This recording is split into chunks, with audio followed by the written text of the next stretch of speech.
In today's world, it's a constant race for businesses. To win, you've got to be efficient, you've got to be connected. But all that opportunity, well, it comes with a whole lot of risk. So the big question is, how do you actually thrive and not just, survive? Okay, let's get into it. To stay in the game, companies are basically facing a fundamental choice. You can think of it like two different roads you can take. Both promise growth, but they demand a totally different game plan for how you operate, and more importantly, how you protect yourself. All right, so path number one, this is all about becoming a lean, mean, efficient machine. The method here is something called business process outsourcing, or BPO. The idea is simple. You focus on what you're amazing at, and you hand off the other stuff, like customer service or accounting, to specialists who can do it better and often for less money. And path number two, this one's all about growth. We're talking aggressive growth, expanding your reach and connecting with way more customers. And you do this through e-business, basically using digital tools to amp up every single part of your company, from your sales floor to your supply chain. So let's dig into that first path a little more. Outsourcing. It sounds great, right? But what does it really mean when you're trusting another company with a piece of your business? You're not just giving them tasks. You are literally handing over a set of keys to your operations. So here's the deal with VPO.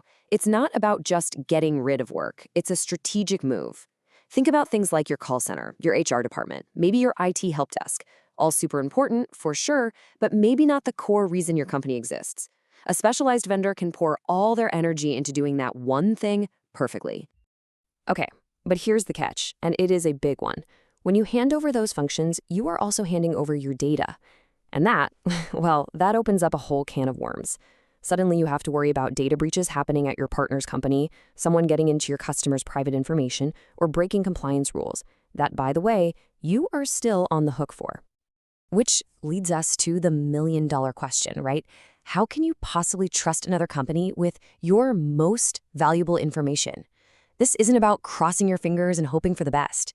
It's about building a solid framework of control and trust. So, how do you build that framework? It really boils down to three absolutely critical steps. First, you do your homework with a deep dive vendor risk assessment. Second, you set the rules of the game with a clear service level agreement, or SLA. And finally, you make it legally binding with a data protection agreement, or DPA. That's the contract that holds their feet to the fire. All right, let's switch gears and talk about that second path we mentioned, e-business. This is all about throwing your doors wide open to the entire world. And yeah, it's an amazing opportunity for growth, but it also means you're inviting the world's risks to come knocking. Now, when we say e-business, I need you to think way bigger than just an online shop. We're talking about a complete digital makeover. It's using the internet to manage your inventory, your supply chains, handle customer service, take payments, the whole shebang. And the thing is, the tech is changing, constantly. You have artificial intelligence, which is allowing for incredible personalization and automation. And then you've got these immersive tools like augmented and virtual reality that are literally changing how we shop, letting you try on clothes or see furniture in your room without leaving your house. And on the horizon, you've got the metaverse, which could reshape everything all over again. Each one of these is a door to new customers, but you guessed it, also a door to new kinds of vulnerabilities. And let's be real, operating on this digital frontier is tough.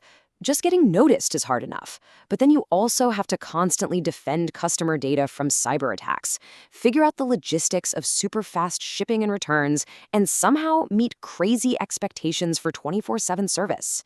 It's a total high-wire act.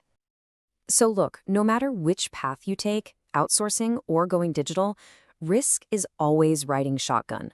Which brings us to probably the most important part of this whole thing, your business survival kit. It's not about if things go wrong, it's about having a plan for when they do. Imagine this. Disaster strikes. A cyber attack, a power outage, whatever. Everything is chaos. A solid plan cuts through that noise by starting with the answer to just two, very specific questions. Those two questions give us two critical metrics.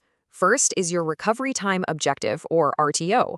Plain and simple, how fast we have to get this system back online before things get really bad.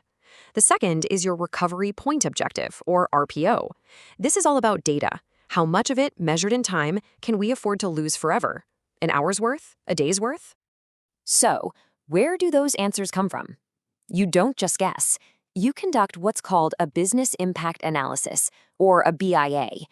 This is the deep dive. It's where you go through function by function and figure out exactly what your RTO and RPO are for each critical piece of your business. This analysis is the absolute bedrock of a good recovery plan. And believe me, the stakes could not be higher. This isn't just some theoretical exercise. The stats are terrifying. A staggering 90% of small businesses that get hit by a major disaster fail within 2 years. That number tells you everything. Planning isn't just a good idea, it's survival. So after all that, what's the big idea we need to walk away with? It's really about a shift in mindset. It's about moving from just being aware of risks to actively building resilience into the DNA of your organization.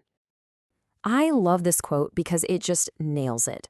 A threat, like a hacker or a hurricane, that just exists out there in the world. But your organization is only at risk if that threat has a real chance of hitting you and would cause real damage. You can't stop the hurricane, but you can definitely manage your risk. And that really brings us to the final thought I want to leave you with. Your business is not a static thing, right? It's changing every single day. So the critical question you have to ask yourself is this: as your business evolves, is your survival plan evolving with it? Because in this digital age, resilience isn't something you do once, it's something you have to do and redo all the time.